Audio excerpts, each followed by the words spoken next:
Agora eu quero falar da minha motivação para concorrer. Eu militei muitos anos em partido político. Em 2000 eu me desfilei do partido ao qual eu militava, o PDT, junto com aquele grupo da Dilma e uma série, Sereno Chese, uma série de outros militantes que deixaram o PDT e foram para o PT. E eu também me desfilei naquela época, mas por uma questão pessoal, por uma questão de escolha, eu acabei não me filiando ao PT e deixei a política. Naquela época resolvi me dedicar à Fundação Thiago de Moraes Gonzaga. Então em 2001 assumi lá como diretor executivo e fiquei até 2010, quando eu resolvi encerrar o meu ciclo na fundação, um trabalho que me realizava muito, um trabalho que me deixava feliz, mas eu achava que naquele momento tinha chegado a minha hora, que eu tinha que procurar outros rumos. Eu não sabia o caminho que eu ia seguir, mas eu tinha naquela época a certeza de que eu não voltaria a fazer política. Engraçado, né? Estou aqui concorrendo a vereador.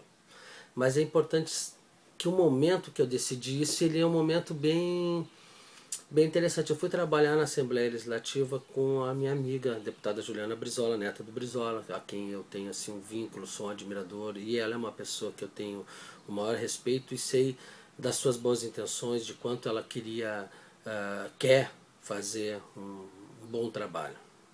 Mas eu percebi de um modo geral, observando, e isso claro que não é todos, mas é uma grande parte, que hoje o político está sempre em campanha.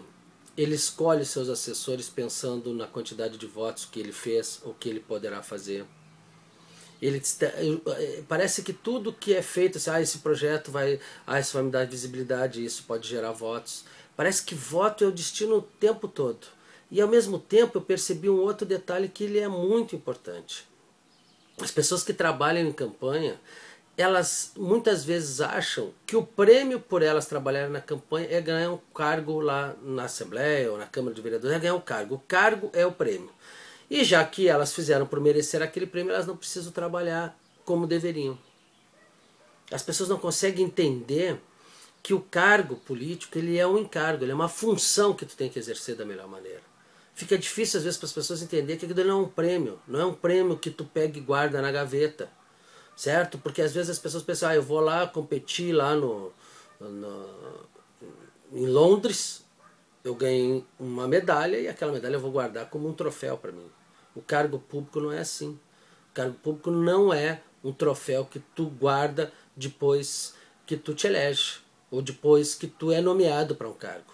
O cargo público é uma coisa que você tem que trabalhar, que você tem que se dedicar, que você tem que atender bem as pessoas, que você tem que exercitar, porque na final as pessoas quando depositam o voto em ti, eles depositam uma esperança. Eles te dão um mandato. O que é mandato? Eles te delegam a ti a função de representá-los. Eles te dão a função e a responsabilidade de representar o desejo, os interesses, as necessidades dessa pessoa, de lutar por elas. E eu acho que essa é uma questão que precisa ser avaliada e as pessoas às vezes não levam em consideração.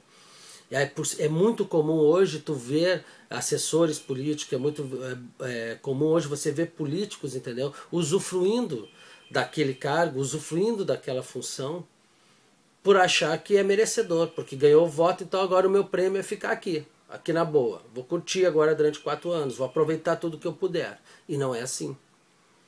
As pessoas têm que saber a responsabilidade, que a partir do momento que tu te elege, a partir do momento que tu é nomeado, a tua responsabilidade é servir ao bem comum, é servir à sociedade, é servir ao público, aquilo não é teu. Aquele gabinete, aquelas folhas de ofício, a caneta, as coisas mínimas, desde as coisas grandes, as diárias, tudo isso não é seu. Isso é nosso. Está nosso serviço, está sendo colocado à nossa disposição para que nós exerçamos o nosso trabalho, para que nós possamos fazer o nosso trabalho da melhor maneira possível, não para usufruir daquilo, não para se beneficiar, não para ficar se locupletando com aquilo. E eu acho que isso que é uma coisa que eu sinto que precisa ser modificado. E para ser modificado é só construindo uma nova geração de políticos, é só conversando com as pessoas, só trabalhando com isso. E esse é um dos objetivos que eu tenho tido. É preciso que as pessoas comecem a levar a sério a política. Começar, não é assim, ela não é fim de carreira para as pessoas, não é uma forma que a pessoa tem assim de estar desempregada e conseguir uma boquinha melhor, uma situação melhor. O cargo público é um encargo, é uma função, é uma responsabilidade e como tal deve ser encarada. Eu acho que isso é uma questão fundamental e uma das coisas que me motiva é exatamente reproduzir isso para as pessoas, que a função pública é para servir. É para servir a todos e não só ao seu feudo, a não só ao seu grupo, a não só ao seu bairro. Porque hoje é muito comum tu ver político, eu sou o político do bairro tal, eu sou o defensor da classe tal, eu sou o defensor da igreja tal. Nós precisamos de políticos que vejam para todos, que governem para todos e não para grupos. A gente precisa de militantes, de assessores que pensem o geral, que eles tenham uma visão de todos, tratem as pessoas com a igualdade que elas precisam ser tratadas. Atenda as pessoas com o respeito que todos precisam ser tratados, não só a sua panelinha, o seu grupinho ou aqueles que o elegeram. Isso sim é uma mudança de cultura que precisa ser dada.